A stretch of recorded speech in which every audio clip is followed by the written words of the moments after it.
Guys welcome back to my YouTube channel. So ನಾವು ಈ ವಿಡಿಯೋದಲ್ಲಿ VAO ಎಕ್ಸಾಮ್ ಯಾವ ರೀತಿ ಆಗುತ್ತೆ, ಅದೇ ರೀತಿ ಸಿಲೆಬಸ್ನ ಮತ್ತು ಎಷ್ಟು ಪೇಪರ್ ಇರ್ತವೆ, ಅದೇ ರೀತಿ ಎಕ್ಸಾಮ್ ಯಾವಾಗ ಆಗುತ್ತೆ ಅಂತ ನೋಡ್ಕೊತ ಹೋಗೋಣ. ಅದೇ ರೀತಿ ನೆಗೆಟಿವ್ ಮಾರ್ಕ್ಸ್ ಇರುತ್ತಾ ಇಲ್ಲ ಅಂತ ನೋಡ್ಕೊತ ಹೋಗೋಣ. ಫಸ್ಟು ಎಕ್ಸಾಮ್ ಯಾವ ಟೈಪ್ ಆಗುತ್ತೆ ಅಂತ ನೋಡೋಣ. ಫಸ್ಟು ಎಕ್ಸಾಮ್ ಯಾವ ರೀತಿ ಆಗುತ್ತಪ್ಪ ಅಂತಂದರೆ, ಫಸ್ಟು ಎಕ್ಸಾಮ್ನ ಆಫ್ಲೈನ್ OMR ರೀತಿ ಮಾಡ್ತಾರಂತೆ. ಅದೇ ರೀತಿ ಎಕ್ಸಾಮ್ ಸೆಂಟರ್ ನೋಡೋದಾದರೆ ರಾಜ್ಯದ ಎಲ್ಲ ಜಿಲ್ಲಾ ಕೇಂದ್ರಗಳಲ್ಲಿ ನಡೆಸಲಾಗುವುದು. ಅಂದರೆ ಆಲ್ ಡಿಸ್ಟ್ರಿಕ್ಸ್ ಎಕ್ಸಾಮ್ ಸೆಂಟರ್ ಆಗಿರ್ತವೆ.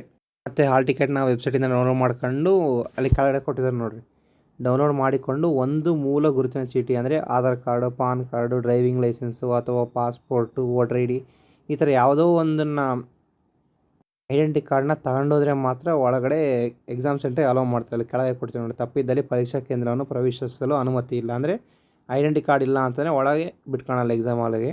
ಸೊ ಇವಾಗ ನೆಕ್ಸ್ಟು ಎಕ್ಸಾಮ್ ಯಾವ ರೀತಿ ಆಗುತ್ತೆ ಅಂತ ನೋಡೋಣ. ಫಸ್ಟು ಕಾಂಪಿಟೇಟಿವ್ ಎಕ್ಸಾಮ್ ಆಗೋಕ್ಕಿಂತ ಮುಂಚೆ ಕಡ್ಡಾಯ ಕನ್ನಡ ಎಕ್ಸಾಮ್ ಆಗುತ್ತೆ. ಸೊ ಕಡ್ಡಾಯ ಕನ್ನಡ ಎಕ್ಸಾಮಲ್ಲಿ ಪಾಸ್ ಆದರೆ ಮಾತ್ರ ನಾವು ನೆಕ್ಸ್ಟ್ ಕಾಂಪಿಟೇಟಿವ್ ಎಕ್ಸಾಮ್ಗೆ ಹೋಗ್ಬೋದು. ಸೊ ಅದಕ್ಕಾಗಿ ಈ ಸರಿ ಸೆಪ್ಟೆಂಬರಲ್ಲಿ ಮಾಡ್ತಾಯಿದ್ದಾರೆ ಎಕ್ಸಾಮ್ಸು. ಸೆಪ್ಟೆಂಬರ್ 29ಕ್ಕೆ VAO ಕಡ್ಡಾಯ ಕನ್ನಡ ಎಕ್ಸಾಮ್ ಇರುತ್ತೆ. ಸೊ ಆ ಕಡ್ಡಾಯ ಕನ್ನಡ ಎಕ್ಸಾಮಲ್ಲಿ 150 ಮಾರ್ಕ್ಸ್ಗೆ ಅಟ್ಲೀಸ್ಟ್ 50 ಮಾರ್ಕ್ಸು 50 ಅಂಕಗಳನ್ನು ಗಳಿಸಿದ್ರೆ ಮಾತ್ರ ನಾವು ನೆಕ್ಸ್ಟ್ ಕಾಂಪಿಟೇಟಿವ್ ಎಕ್ಸಾಮ್ಗೆ ಎಲಿಜಿಬಲ್ ಆಗ್ತೀವಿ. ಇಲ್ಲ ಅಂತಂದರೆ ನಾವು ನೆಕ್ಸ್ಟ್ ಎಕ್ಸಾಮ್ಗೆ ಎಲಿಜಿಬಲ್ ಆಗಲ್ಲ. ಇವಾಗ ನೆಕ್ಸ್ಟು ಕಾಂಪಿಟೇಟಿವ್ ಎಕ್ಸಾಮ್ ಅಂದರೆ ಅಕ್ಟೋಬರ್ 27ಕ್ಕೆ ಆಗುತ್ತೆ ಕಾಂಪಿಟೇಟಿವ್ ಎಕ್ಸಾಮ್. ಯಾರು ಕಡ್ಡಾಯ ಕನ್ನಡದ ಎಕ್ಸಾಮಲ್ಲಿ ಅಟ್ಲೀಸ್ಟ್ 50 ಮಾರ್ಕ್ಸ್ಗಿಂತ ಜಾಸ್ತಿ ತಂದಿರ್ತಾರೋ ಅವ್ರು ಮಾತ್ರ ಈ ಎಕ್ಸಾಮ್ಗೆ ಎಲಿಜಿಬಲ್ ಆಗ್ತಾರೆ. ಈ ಎಕ್ಸಾಮ್ ಬಂದುಬಿಟ್ಟು ಅಕ್ಟೋಬರ್ 27ಕ್ಕೆ ಐತೆ, ಅಂದರೆ ಮುಂದಿನ ತಿಂಗಳ 27ನೇ ತಾರೀಕಿಗೆ ಐತೆ. ಸೊ ಇದು ಸಿಲೆಬಸ್ ನೋಡ್ಕೊತ ಹೋಗೋಣ. ಸೊ ಇದರಲ್ಲಿ ಫಸ್ಟ್ ಬಂದುಬಿಟ್ಟು ಪ್ರಚಲಿತ ಘಟನೆಗಳಿಗೆ ಸಂಬಂಧಿಸಿದ ಸಾಮಾನ್ಯ ಜ್ಞಾನದ ವಿಷಯಗಳು ಅಂದರೆ ಕರೆಂಟ್ ಅಫೇರ್ಸ್ ಬರುತ್ತೆ ಫಸ್ಟ್ ಪಾಯಿಂಟು. ಎರಡನೇದು ಬಂದುಬಿಟ್ಟು ದೈನಂದಿನ ಗ್ರಹಿಕೆಯ ವಿಷಯಗಳು. ಅದೇ ರೀತಿ ಮೂರನೇದು ಭಾರತದ ಸಂವಿಧಾನದ ಸ್ಥೂಲ ನೋಟದ ವಿಷಯಗಳು. ಮತ್ತು ನಾಲ್ಕನೇದು ವಿಶೇಷವಾಗಿ ಕರ್ನಾಟಕಕ್ಕೆ ಸಂಬಂಧಿಸಿದ ಭಾರತ ಇತಿಹಾಸ.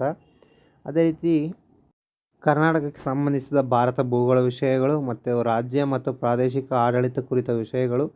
ರೀತಿ ಗ್ರಾಮೀಣಾಭಿವೃದ್ಧಿ, ಪಂಚಾಯತ್ ರಾಜ್ ಸಂಸ್ಥೆಗಳು ಮತ್ತು ಗ್ರಾಮೀಣ ಸಹಕಾರ ಸಂಸ್ಥೆಗಳಿಗೆ ಸಂಬಂಧಿಸಿದ ಉಪಕ್ರಮಗಳನ್ನು ಒಳಗೊಂಡಂತೆ ಕರ್ನಾಟಕ ಆರ್ಥಿಕತೆಯ ಅಭಿವೃದ್ಧಿ ಕುರಿತ ವಿಷಯಗಳು.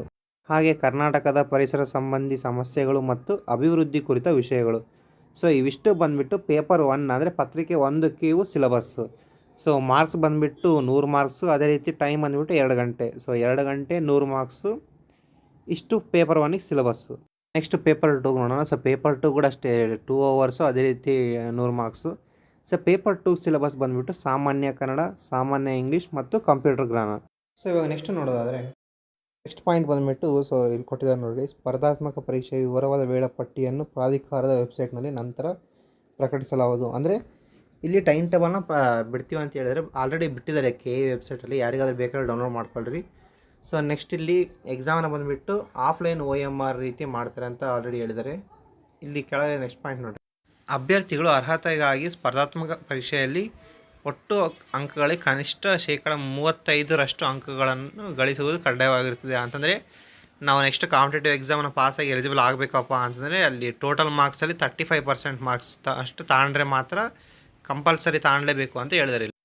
ಸೊ ಇವಾಗ ನೆಗೆಟಿವ್ ಮಾರ್ಕ್ಸ್ ಬಗ್ಗೆ ನೋಡೋಣ. ಸೊ ಇಲ್ಲಿ ಕೊಟ್ಟಿದ್ದಾರೆ ನೋಡಿ, ಸ್ಪರ್ಧಾತ್ಮಕ ಪರೀಕ್ಷೆ ಪ್ರಶ್ನೆ ಪತ್ರಿಕೆಗಳಲ್ಲಿನ ಪ್ರತಿಯೊಂದು ಪ್ರಶ್ನೆಗೂ 4 ಪರ್ಯಾಯ ಉತ್ತರಗಳಿದ್ದು ಅಭ್ಯರ್ಥಿಗಳು ಯಾವುದಾದ್ರು ಒಂದು ಸರಿಯಾದ ಉತ್ತರವನ್ನು ಮಾತ್ರ ಆಯ್ಕೆ ಮಾಡಿಕೊಳ್ಳತಕ್ಕದ್ದು ಅಂತಂದರೆ. ಸೊ ಇಲ್ಲಿ 4 ಆಪ್ಷನ್ ಇರ್ತವೆ. ಸೊ ಅದರಲ್ಲಿ ಒಂದು ನಾವು ಚೂಸ್ ಮಾಡಬೇಕು ಕರೆಕ್ಟ್ ಆನ್ಸರ್ನ.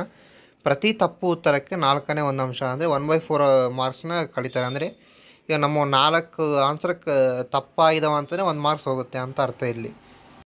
ಅದೇ ರೀತಿ ಪ್ರಶ್ನೆ ಪತ್ರಿಕೆಗಳು ಕನ್ನಡ ಮತ್ತು ಆಂಗ್ಲ ಭಾಷೆಗಳೆರಡರಲ್ಲೂ ಇರುತ್ತವೆ.